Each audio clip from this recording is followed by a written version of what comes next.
Coach, what is the challenge Tagovailoa kind of presents this week compared to some other quarterbacks you've faced lately? Yeah, no, he's ultra skilled. One of the best quarterbacks we've faced by far. You know, he's really mobile, but his eyes are always downfield. You know, and he can make every throw, and he can beat you with his legs. And I don't mean like he can run the ball if he wants to. I think he has a good feel of when guys are around him, he'll go down. But he's buying time for those receivers to get open, and they're ultra skilled on the outside. So he's truly a point guard, and he knows what he's doing. He's been in the system, so it's actually fun to watch him operate when you're watching film on him. Hey, how good has your rush lane discipline been this season, and how important is it against this particular quarterback? Yeah, I mean it's just, you know, I don't think you can ever have perfect rush integrity, right? I mean, especially this guy. I mean, no matter who it is, he's finding ways to run around and throw the ball. He's an athlete. I mean, let's make sure he is an athlete and a really good thrower. You know what I mean? So we're gonna have to be creative. You know, we're gonna have to find ways to flush them, to keep them in the pocket, to bring in extra guys, to dropping everybody. I mean, we gotta figure something out to just continuously change looks on him because again, he's good and he's a veteran. Have you been pretty good this year? You feel like at not, you know, busting a pass rush and letting a quarterback get free unless he makes a really good play? No, I mean, you always want to be better, right? I mean, I don't know how many countless times we've had opportunities to sack a quarterback and we did not get him down. So no, it could be better. Yeah. What's your general evaluation of last week? We just didn't make the play. You know, we were put in some positions where I don't think I was aggressive enough as a play caller.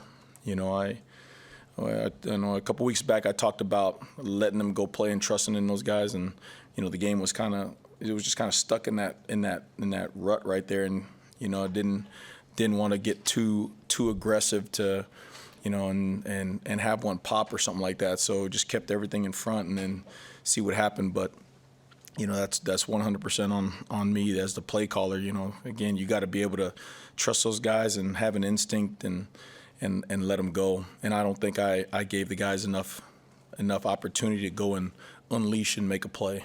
You know, what are we talking about there?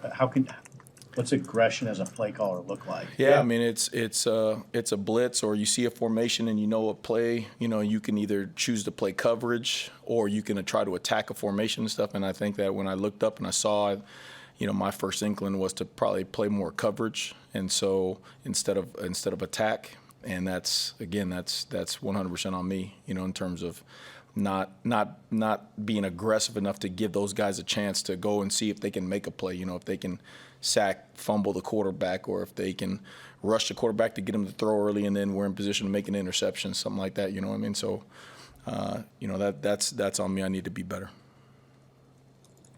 What's the next step for Camlenhardt? Just continued growth. I think, you know, he had that injury, so you're starting to see him get back to his early season form. So he just needs to continue to get himself in shape and to play hard. You know, he's got great instincts. That's why he started. He's got great instincts, and then you know, his effort that he plays with, I think, showed up this last game. I mean, he was double teamed on the one sack down there, and he finds a way to split it and then get a sack and back them up. You know, so he just needs to keep on getting in shape and get his legs back underneath him and continue to produce. James Williams starting to do some other stuff besides just being like a niche pass rush guy right now. Yeah. The more comfortable he's getting, the more he's going into the game. I mean, T-Knight did a nice job of getting him into some regular base D&D situations where he had to play the run and everything. You know, sometimes it's not fair that a guy's on the sideline and all of a sudden just third down, the down that all those D linemen and linebackers, they want to rush. Now he goes in the game and he's fresh, so he's doing a nice job of learning what to do on all the run game instances based down, so he can actually play in the game. You know what I mean? So credit to T Knight and then James for putting himself in position. I think he got 12 to 15 plays in there where it was normally just third down. So Why do you think you guys haven't taken the ball away as much as you'd like? You know, it's an emphasis. It's crazy because, I know defensive coaches across the country, they're always, there ain't one dude going into a room talking about, guys, we don't want to take the ball away, right? Every single defensive coach in that plays any kind of football talks about taking the ball away. Now, I remember my first year at Syracuse in 2020, I was terrible. Okay, I'll start that way. I was terrible, but we were like number 1 in the country in takeaways or something, top 3 in the country, right? And we didn't do anything right. You know what I mean? We just didn't do anything right. But they seem to just come in waves, and I always go back to sometimes when you give them a chance to go make a play, they surprise you and they do. And that's why I'm putting it all on me in terms of those 1 or 2 chances I thought we could have been aggressive. That you look back at the tape and I'm like, I should have went after him here, and sure enough, we would have had a chance at least to get a field goal or hold them to a field goal, or maybe possibly rush the passer a little bit better. Like, I didn't give those guys that chance, so I got to do better. Rule talked about yesterday, giving up too many explosive plays through the air. How, just you personally, how do you go about trying to fix that? Yeah, I mean, you always break it down to you can accept the ball beating you. You know what I mean? If the guy ran the right route, the ball was in the 100% correct spot, and the defender's in the right spot, and they go up, and it's a sideline, tippy-toe, instant replay catch, you could live with that, man. That's ball. You know what I mean? But when we bust assignments, or we don't know what to do, our eyes are in the wrong spot, or we don't have the technique, that's bull crap. Let's get that straight. That's bull crap. You know what I mean? And that starts with coaching, in terms of being able to get those guys to say, hey, this is how we do it. And then if the guy's not going to do it, then he shouldn't be in the game, right? So that's the most disappointing part. Again, we give up some fade balls and cues in a great spot. Man, live with that, bro. That's playing ball. I ain't tripping. But we don't cover the damn tight end on 3rd and 3 on a defense that we've been playing all year. You know what I mean? Because I didn't get the call.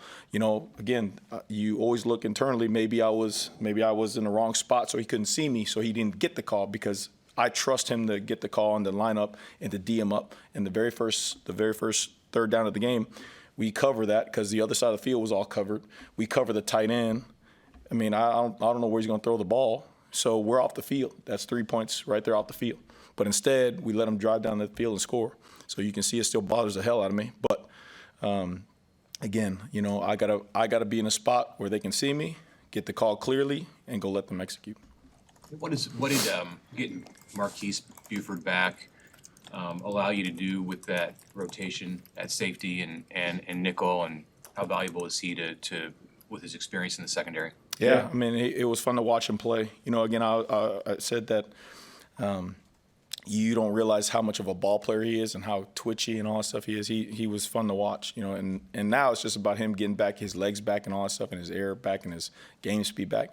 But it allows you to move guys around. I mean, in the one package we actually put Gift down at linebacker and moved Keese back, and so he was in the secondary. So it gives you a lot of versatility back there and a lot of different combinations. And Coop's doing a really, really nice job of mixing around the pieces and stuff. And when you have that kind of versatility, then it allows you to explore different coverages and see what you can do.